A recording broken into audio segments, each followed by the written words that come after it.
বাজার করতে বেরিয়েছিলাম গাইস, লিটারালি বাজার করতে। তারপরে কোথায় যাচ্ছে, কেন যাচ্ছে, দুজনে নিজেরাই বুঝতে পারছিলাম না। চলতে চলতে যখন অনেকটা পথ চলে ফেলেছি, তখন গিয়ে আমরা দেখলাম আমরা পৌঁছে গেছি মালঞ্চ বিদ্যাধরী নদীর কাছে। জায়গাটা খুব সুন্দর লাগছিল। আরও আগে চলে গেলাম হাবাসপুরে। হাবাসপুর রিয়েলি ক্রস করে চলে গেছি একদম টাকিতে, টাকি রাজবাড়ি।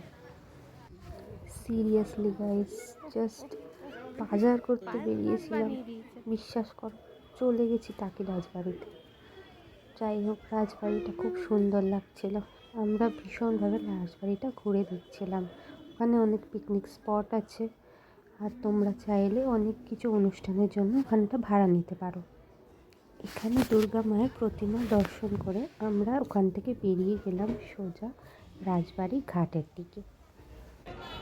ঘাটটা কিন্তু খুব সুন্দর লাগছিল। আমরা দুজনে হাঁটতে হাঁটতে অনেকটা এগিয়ে গেছিলাম। ওই দূরে দেখা যাচ্ছে বাংলাদেশ বর্ডার। এখানে ঘাটের ধারে অনেক সুন্দর সুন্দর হোটেল ছিল, আর ওখানে অনেকেই পিকনিক করছিল। এখানে মেনলি পিকনিক স্পট হিসেবে খুব সুন্দর একটা জায়গা বলতে পারো।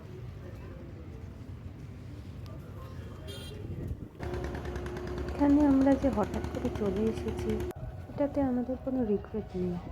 আই লাভ টাকি এর সামনে দাঁড়িয়ে ফটো তোলা তো ম্যান্ডেটরি। আপনি টাকি ভালোবাসুন আর না বাসুন, এখানে অনেক সুন্দর সুন্দর পিকনিক স্পট আছে। আপনারা ফ্যামিলির সাথে যদি চলে আসতে চান তাহলে অবশ্যই আসবেন। এটা একদিনের জন্য পিকনিক আর ঘুরতে আসার জন্য খুবই সুন্দর একটা জায়গা।